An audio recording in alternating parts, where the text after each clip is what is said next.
Damos comienzo a una nueva clase teórica de la unidad temática 3. Según lo que vimos hasta aquí, pudimos advertir diferentes criterios utilizados para distinguir a los pueblos indígenas en América. Tal como vimos en la última clase, en las últimas décadas el criterio de autoidentificación étnica ha sido el más ampliamente aceptado por los estudiosos de la temática indígena y los estados modernos han incorporado el autorreconocimiento como criterio fundamental para la definición de indígena, esto es, la conciencia que los mismos tienen de su identidad. Ahora, la aceptación de este criterio en la medición y caracterización de la población indígena no implica que nos sigan surgiendo debates sobre autenticidad. En ese sentido, veíamos en la clase pasada también que estudios demográficos permiten advertir la adscripción a determinados pueblos indígenas, las que se han identificado como, entre comillas, identidades emergentes por algunos estudios, y es por eso que se plantea la necesidad de estudiar por qué, otra vez, entre comillas, se activan ciertas identidades específicas y son asumidas por algunos conjuntos que se piensan como autóctonos, a diferencia de otras poblaciones que se identifican como mestizas. Trabajaremos en la clase de hoy particularmente con una propuesta analítica sobre estos procesos de cambio. En este material vamos a presentar el texto de Darcy Ribeiro, Fronteras Indígenas de la Civilización, en donde expone una propuesta que ayudó y ayuda a repensar y poner en agenda los procesos de cambio, los modos de conceptualizar los efectos de las relaciones interétnicas y el conjunto de terminologías para explicar estos cambios. Y como primer paso vamos a presentar al autor. Darcy Ribeiro fue un antropólogo formado en la Universidad de Sao Paulo, que trabajó en temas vinculados al estudio de los indígenas brasileños. Su vida académica también incluye la fundación de la Universidad de Brasilia, de la que fue su primer rector, pero además transitó una vida política muy activa en su país a lo largo de toda su vida, mientras recogía títulos y reconocimientos en diferentes universidades del mundo. Ribeiro fue reconocido por sus aportes como pensador contemporáneo, por su compromiso político y su participación en estudios internacionales que le dieron un prestigio internacional, siendo consultor sobre el tema para la UNESCO y la OIT. Construimos una línea de tiempo en donde pueden ver que se trató de un autor muy prolífico y de todas sus producciones vamos a trabajar con una obra en particular. Como dijimos, se trata de Fronteras Indígenas de la Civilización y vamos a usar preguntas como una estrategia que nos guíe en su lectura y nos facilite la reflexión sobre sus postulados. Entonces nos preguntaremos, ¿qué aportes ha realizado este autor al estudio de los procesos de cambio en las sociedades indígenas sudamericanas? ¿Cuáles son sus conceptos centrales? ¿Y es posible aplicar el tipo de estudio que propone en otras zonas de Sudamérica? Y vamos a comenzar a responder estas preguntas al identificar los objetivos del libro. Recuerden la importancia de identificar los objetivos de cualquier investigación que lean, porque allí identificarán información que les permitirá la interpretación de las definiciones tomadas, el tipo de trabajo diseñado y los datos que se presentan. Entonces, como decíamos, si nos detenemos en los objetivos del libro, el autor dice que quiere alcanzar una comprensión cuidadosa de las situaciones observadas a fin de llegar a generalizaciones significativas sobre el cambio sociocultural. Su meta es proponer criterios de clasificación y formular principios explicativos que sirvan como hipótesis para futuros estudios de las relaciones entre las sociedades tribales y nacionales. En otras palabras, su meta será proponer criterios de clasificación, además de formular explicaciones que puedan servir para generar nuevas hipótesis en otros estudios de la relación entre las sociedades tribales y nacionales del Brasil. Tras largos años de experiencia y contacto directo con grupos aborígenes brasileños, haciendo docencia e investigación especializada, Darcy Ribeiro reúne datos surgidos de sus investigaciones como antropólogo y reflexiones que ya había publicado en trabajos previos en formas de artículos y ensayos como fuentes de datos para este nuevo trabajo, al que suma información presente en los archivos del Servicio de Protección de Indios de Brasil, que ya veremos qué es, surgida de sus propias observaciones directas como miembro del servicio, entrevistas a integrantes del Servicio de Protección del Indio y a académicos, y bibliografía especializada en etnografía a la que suma bibliografía vinculada al análisis del cambio cultural y los frentes de expansión de la sociedad nacional. Esta búsqueda de información la utilizará para reconocer la presencia, ausencia de determinadas lenguas, culturas y grupos tribales que identificará como entidades étnicas, comparando el año 1900 y el presente de la investigación, que es 1957, y poder calcular una población mínima y máxima de individuos. Allí es donde destaca una primera dificultad metodológica: asumir que contará con diferentes criterios para identificar estos conjuntos. Y algo que queremos destacar en la lectura de la obra es la importancia de la profundidad temporal en el análisis del autor. Y a propósito de reconocer el valor de la representación de información en mapas que venimos trabajando, compartimos este mapa de Melati que nos permitirá reconocer el avance sobre el territorio de lo que hoy conocemos como Brasil y cómo será reconocido y anexado durante diferentes momentos históricos, desde la colonia administrada por el Imperio Portugués en un principio, durante el proceso de conformación del Estado Nacional, hasta el siglo XX.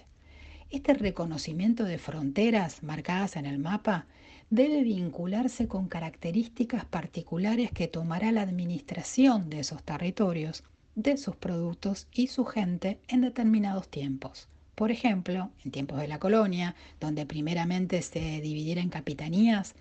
que fueron otorgadas a nobles o portugueses de forma vitalicia y hereditaria, y a quienes se les hacía responsable de evangelizar a los aborígenes, reclutar colonos y desarrollar económicamente cada capitanía. Luego de este momento, de ese tipo de organización, se intenta unificar en una figura de un gobernador general o capitán mayor, pero parece que este tipo de estructura en divisiones continuaron dominando durante muchos siglos la administración de estos territorios.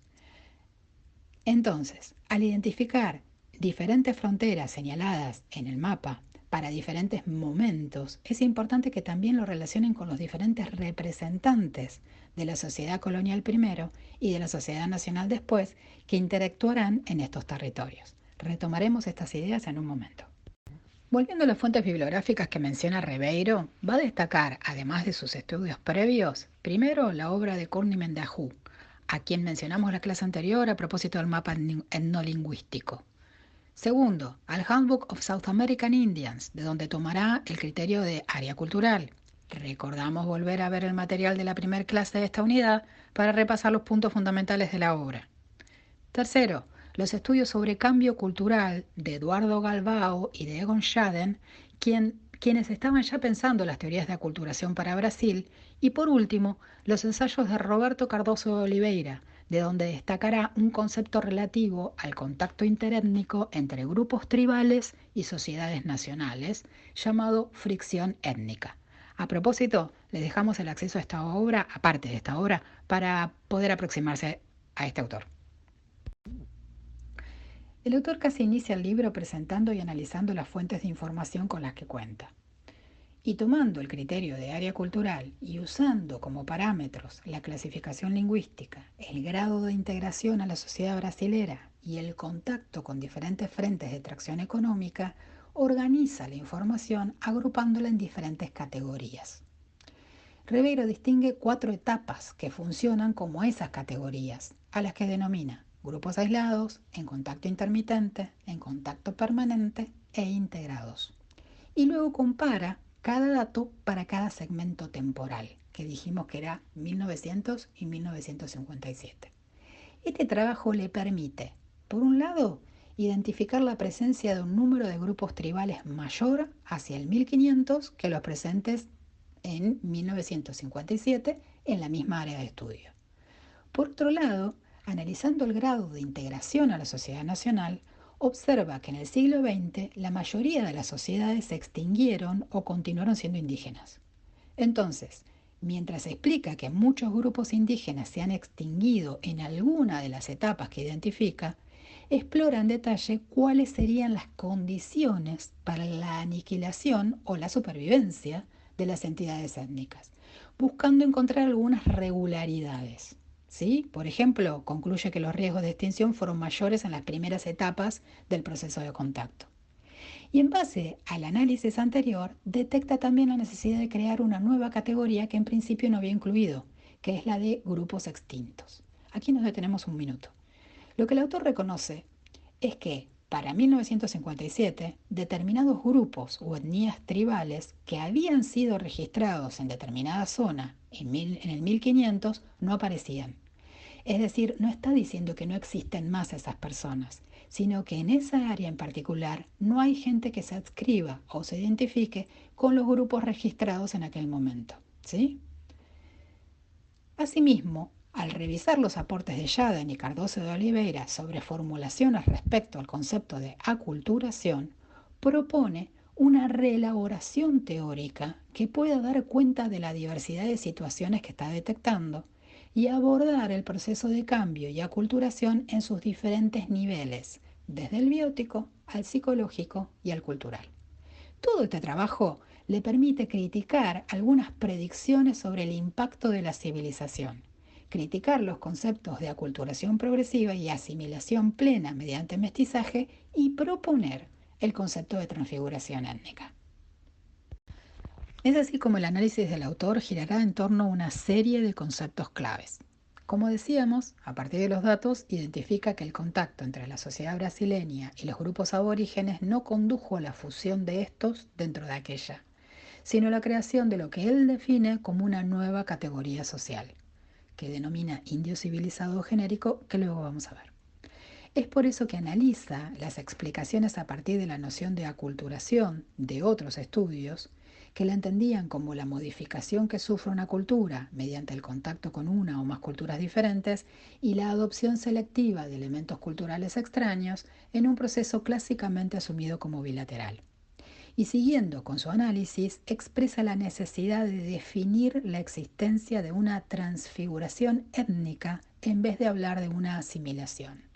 Esto es, no sería posible para el autor hablar de una completa convergencia de grupos o individuos pertenecientes a culturas diferentes en un solo grupo con identidad y culturas comunes. En otros términos, la asimilación, a diferencia de la aculturación, implicaría una completa eliminación de las diferencias culturales y de las identificaciones grupales diferenciadoras que pueden darse por diferentes procesos. El autor presenta dos en particular, que es el proceso unilateral, por el que un individuo o grupo asume la cultura y la identidad de otro y termina por ser parte del mismo,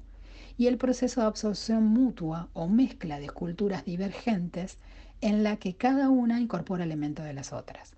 Esta idea, que tenía como expectativa la fusión como partes indiferenciables, aunque no requería una fusión biológica de los grupos en contacto, no sería explicativa de la situación analizada por Ribeiro. La experiencia histórica que el autor examina demuestra, como recién mencionábamos, que el contacto entre la sociedad brasileña y los grupos aborígenes no condujo a la fusión de estos dentro de aquella, sino a la creación de una nueva categoría social. El autor atribuye la no fusión del indio dentro de la sociedad brasileña a la persistencia de la identidad étnica indígena. Esto es, se le excluye del ser nacional porque es un conjunto de naturaleza distinta por su carácter étnico-cultural. Y toda entidad étnica es intrínsecamente excluyente de cualquier otra identificación, dice el autor.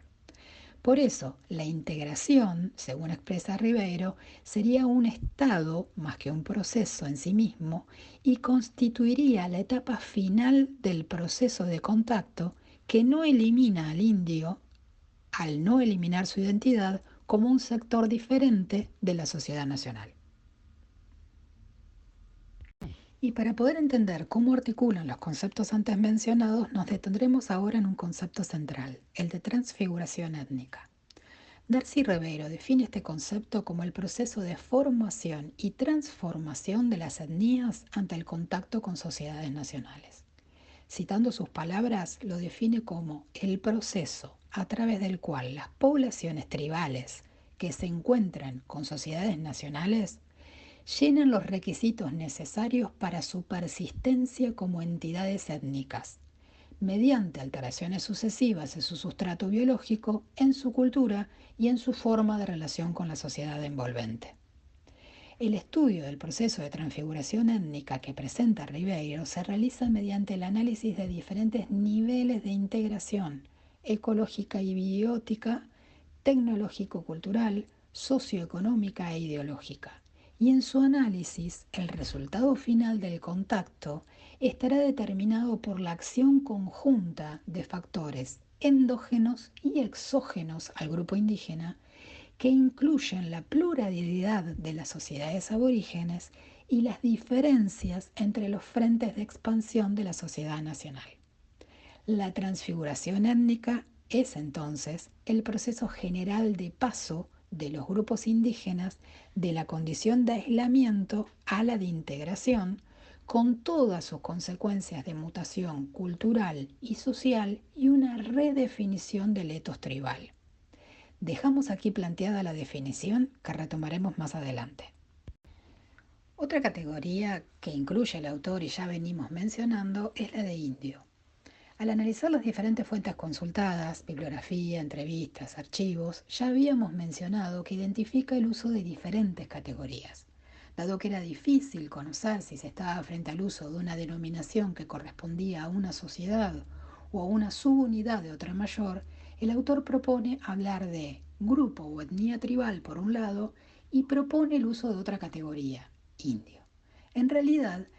según el autor, se trata de un concepto operativo para este esquema metodológico que propone, que le permite vincular la información surgida de las fuentes y permite distinguir a los indios de los no indios después de 400 años de relación directa e indirecta con la sociedad nacional y en presencia de diferentes grados de aculturación sin la posibilidad de utilizar criterios raciales o lingüísticos. Es por eso que, aunque aclara que puede ser criticada como poco precisa, esta categoría le permite, a los fines de este estudio, incluir a aquellos que se identifican como étnicamente diferentes de la sociedad nacional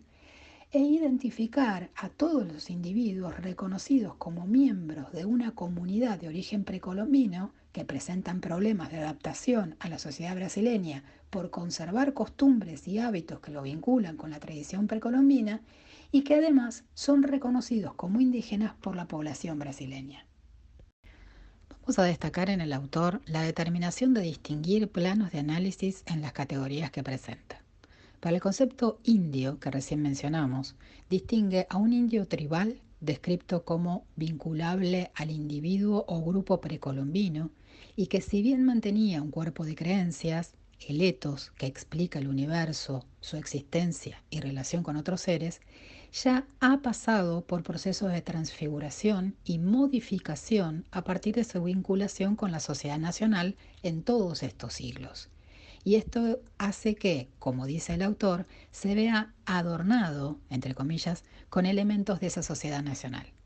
En otros términos, este indio tribal, a partir de tener una relación más o menos constante e intensa con la sociedad nacional,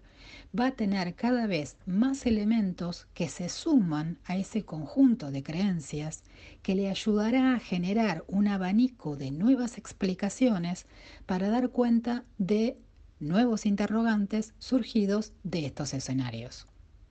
Es así como una nueva forma de indio, que si bien es étnica, se corresponde a estas nuevas condiciones, es denominada por el autor como indio genérico, que va a ser una nueva forma, una nueva categoría y condición que lo identifica y que a la vez lo distingue de la sociedad nacional, formando enclaves no asimilados. Vinculando los dos últimos conceptos presentados, indio por un lado y por el otro la idea de un proceso de transformación por el contacto con la sociedad nacional, le es posible al autor expresar determinadas etapas que ya mencionamos como categorías y que también se podrían presentar como gradientes entre los tipos de indio tribal y genérico o integrado a la sociedad nacional brasileña. Ya vimos el cuadro anteriormente a propósito de reconocer los criterios que utilizaba el autor y podemos ahora, ya identificando los conceptos, reconocer los descriptores que introducen y que le permiten crear estas categorías al autor. Es así que en grupos aislados incluye el autor grupos que viven en zonas no alcanzadas por la sociedad brasileña, con contactos solo occidentales y relaciones reacias u hostiles y que presentan plena autonomía. Por otro lado, un segundo grupo identificado por el autor es en contacto intermitente, que incluye grupos que viven en regiones ocupadas por frentes de expansión de la sociedad brasileña, que describiremos más adelante, y que si bien mantienen cierta autonomía cultural, ya han adquirido necesidades satisfechas por relaciones económicas con la sociedad nacional. Otro grupo es el que identifica, o categoría, es la que identifica con el nombre de en contacto permanente, que incluye grupos que ya tienen contacto con diversos representantes de la sociedad nacional, una dependencia de aprovisionamiento, conservan aquellas costumbres que sean compatibles con la sociedad nacional y hablan actualmente ya la lengua portuguesa. Un cuarto grupo serán los integrados, que serán quienes ya están incorporados en la vida económica como mano de obra o productores especializados, con usufructo de parcelas de tierra, pero no de tierras indias, entre comillas, que pasan inadvertidos por la vestimenta, por la alimentación, pero igual son identificados como indios por aquellos no indios. Y habíamos mencionado ya la categoría de extintos, que identifica a quienes desaparecieron como grupos tribales diferenciados de la población brasileña en determinada zona estudiada por el autor.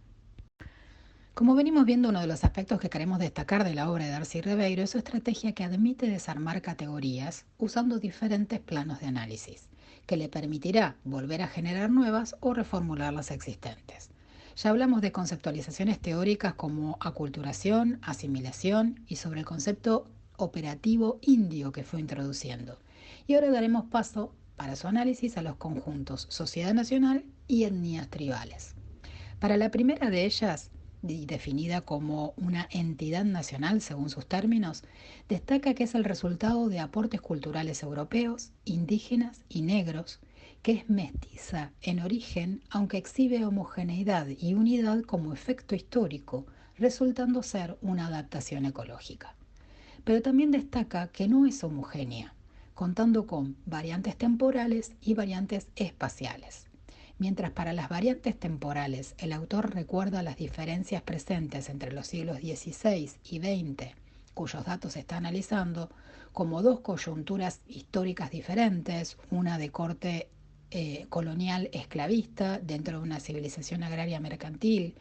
y otra que el autor denomina neocolonial dentro de una civilización industrial. Para la segunda de las variantes, la espacial, Ribeiro menciona especializaciones ecológicas productivas presentes en las diferentes áreas que estarían en manos de los diferentes frentes de expansión económicos.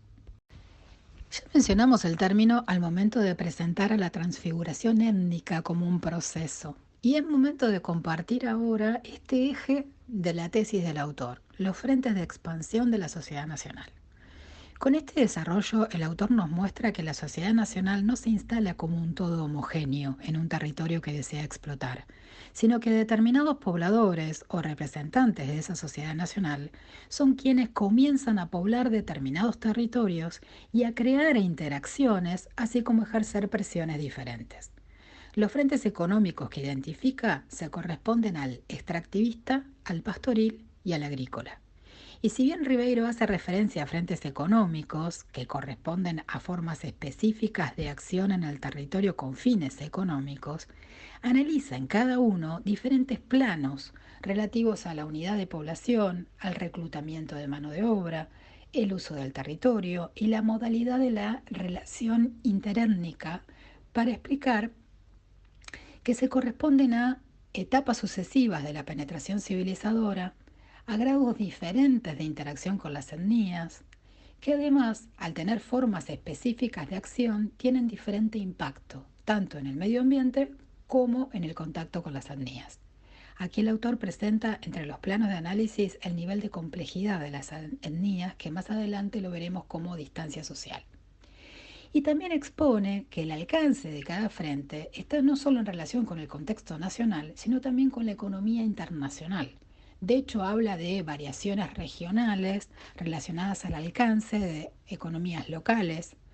e internacionales, que relaciona con identificar la presencia de distintos momentos y áreas para el Brasil que quedaron alcanzadas más temprana o tardíamente por un interés económico vinculado a determinadas materias primas, para el uso generalmente de industrias europeas. Un ejemplo, el caucho.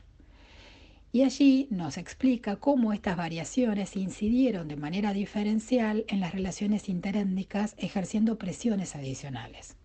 En otras palabras, y siguiendo la lectura de Darcy Ribeiro, podemos identificar asociaciones que en realidad son identificaciones que establece el análisis. Es así que cuando hablamos de un frente, en realidad, si bien no estamos hablando de grupos homogéneos, se entiende que en algunos espacios va a involucrar gente que a propósito de un emprendimiento económico, por ejemplo, de tipo extractivista, de madera o metales, que va a ingresar a un territorio determinados representantes de la sociedad, que para este caso el autor describe como grupos reducidos, que no llevan a todo el grupo familiar, sino que serán solo algunos individuos, en general hombres. Y este emprendimiento, nos dice el autor, lleva a otros pobladores de la sociedad nacional como consecuencia. Son personas que se trasladan a esos territorios a propósito de la venta de artículos de subsistencia, por ejemplo,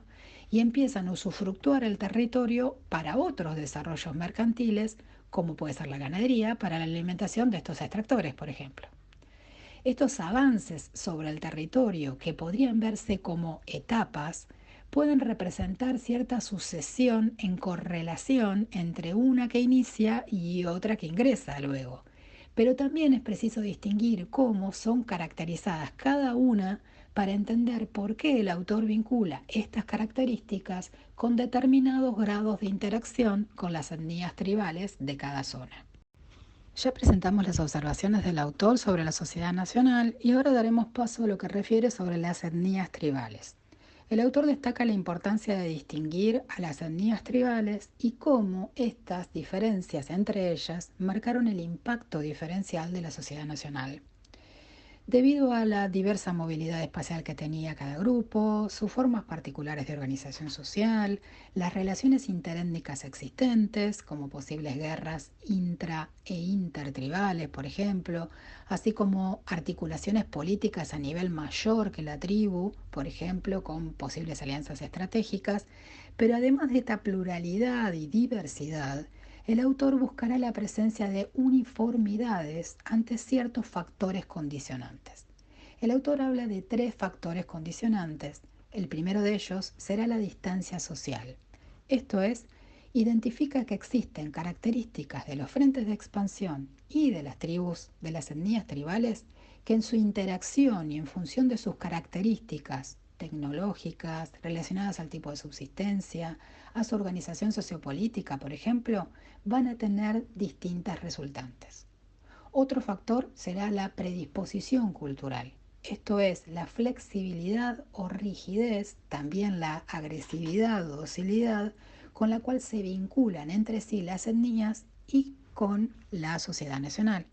Y finalmente, el último factor que menciona será la intervención de otros agentes de la sociedad nacional que median entre relaciones entre indios y no indios. Hace referencia aquí a la acción proteccionista.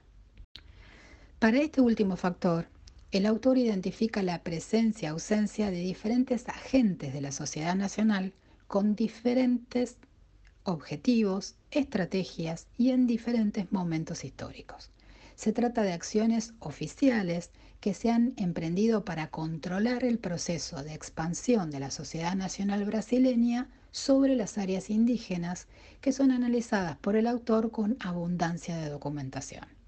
Haciendo la comparación entre los 2 momentos analizados, el autor describe el tipo de proteccionismo oficial o misionero en la etapa colonial, la etapa neocolonial industrial, como él la denomina, con la pacificación y la relocalización en reservas y parques nacionales, y finalmente las acciones del Servicio de Protección del Indio, donde recordemos, el autor trabaja durante la década previa al estudio que estamos considerando. Describe la función de este último organismo como una intervención por parte del Estado que se diferencia de la estrategia de la mediación de la etapa anterior colonial personalizada por los misioneros. También el autor nos dice que a partir de 1960 cambia el escenario y el Estado vuelve a delegar funciones a otros agentes. el Servicio de Protección del Indio, cuyo primer objetivo era proteger al indio, pero también pacificar las zonas en las cuales había contacto con la sociedad nacional, es reemplazado por la Fundación Nacional del Indio, que según expresa en su portal, tiene como función establecer y desarrollar las políticas relacionadas con los pueblos indígenas, siendo la entidad responsable de demarcar y proteger las tierras tradicionalmente habitadas y usadas por estas comunidades y evitar que los foráneos invadan territorios indígenas. Darcy Ribeiro nos dice que esta entidad ha delegado ciertas funciones en la actividad misionera nuevamente. Encuentran aquí el acceso directo al portal del FUNAI, la Fundación Nacional del Indio, por si quieren explorar sobre el tema. Entonces, si retomamos lo visto hasta aquí, y no olvidemos que desea el autor dar un esquema metodológico para explorar teóricamente el valor explicativo de las situaciones de interacción entre la sociedad nacional y las etnias tribales, para abonar a una teoría general del cambio, el autor propone un modelo hipotético como una síntesis teórica que permite analizar la realidad en búsqueda de causales, estudiar formas y efectos en diferentes planos, que aquí serán de corte ecológico, biótico, tecnológico-económico, étnico-cultural y sociopsicológico, que serán entendidos como artificios metodológicos que permiten aislar cada factor, determinando su función e importancia, definiendo una secuencia tipo en donde operan diferentes condicionantes. En otras palabras, el autor realiza una conceptualización de un proceso de transfiguración étnica que involucra diferentes niveles, que le permite plantear diferentes grados de interacción y dependencia recíproca con la sociedad nacional. En este modelo y para cada uno de los niveles de interacción, el autor enuncia las alternativas del contacto que ejemplifica con datos concretos relativos a los diferentes frentes de expansión, estudiados por los efectos que producen en los distintos tipos de sociedades con los que entra en contacto. Y también serán condicionantes para la persistencia de las etnias el número de integrantes del grupo, la capacidad de defensa o lucha exitosa, la posesión de un territorio suficiente y el funcionamiento de un cuerpo de creencias y valores que fundamenten la identidad étnica. Para poder establecer un esquema, entonces, el autor apela a herramientas de corte teórico y de corte más operativo, y en este sentido es que establece planos analíticos y factores que le permiten identificar componentes que constituyen determinados momentos siguiendo una direccionalidad del proceso, que representaría las vinculaciones entre la sociedad nacional y las etnias. Este abordaje le permite al autor trascender la historicidad de cada caso y establecer este modelo general, como decíamos, en donde reconoce una dirección y un ritmo que propone la transfiguración étnica planteada en fases. Esto es, por un lado, destaca que el ritmo de la transfiguración puede variar y está condicionado por la proporción poblacional a la que hoy referimos relacionadas a los frentes como variantes de la sociedad nacional, a la actitud con agentes de la sociedad nacional, esto es, si la interacción o relación es respetuosa, amistosa o violenta,